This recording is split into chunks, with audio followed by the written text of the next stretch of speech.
Toizantsika etrany kosa ny fampahalalam-baovao arahantsika ao anatin'ity fitim-baovao manaraka ity ny mahakasika ny famehezana na ihany koa ny ataontsika hoe fanamariana tamin'ny fomba ofisialy ny herinandro ny fanabeazana olom-pirenena vanina tao amin'ny kanja mitafony Mahamasina tao no nanatanterahana izany hetsika goavana izany. Isanao rahantsika ao anatin'ity fitim-baovao ity ihany koa ny hetsika nataon'ny foiben'ny tao-tsaritany ny Madagasikara.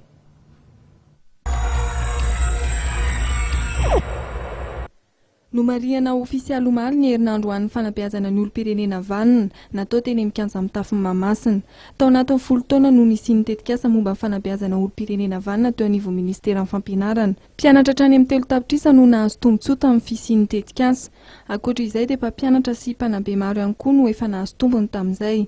Anisan'ny dingana no tanterahan'ny tetikasa ny fanotana boky kely momba ny fanabeazana olom-pirenena vanina eny anivon'ny sekoly. Anisan'ny tetikasa manaraka ny anitarana ny tetikasa amin'ny fiarahamonina amin'ny alalan'ny fanentanana momba ny fanejana, ny fananana iombonana sy ny fikajiana ny fahadiovana.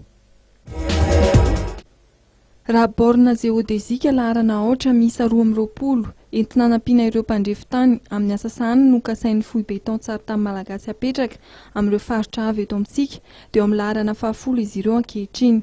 Omaly no nanambarana ny fisian'ny borna 10 eny Ambohibe-Ilafy, commune Kadikely Ilafy, distrikana Avaradrano. Raha tamin'ny taona 1797 kosa no nametrahana ireo borna 9 izay efa napetraka izy ireo. Zava-dehibe hoy ny tompona ndraikitra ny fisian'ny borna geodezika satria tsy maintsy miainga amin'ireny ny asan'ny mpandrefitany rehetra. Mbola amin'ny alalan'ireny ihany koa no hamaritana ny tanin'olona tsirairay avy any anatin'ny fokontany na commune iray izay manampy betsaka tokoa amin'ny fisorohana ny ady-tany sy entina hanampiana ny olona amin'ny fikarakarana ny taratasy ny taniny. Ankoatra ny Ambohibe-Ilafy dia efa ahitana ity borna ity ny eny Ambohidrapeto, Langaina ary Anatirova izay marihana fa toerana avo avokoa sady afaka mifankahita.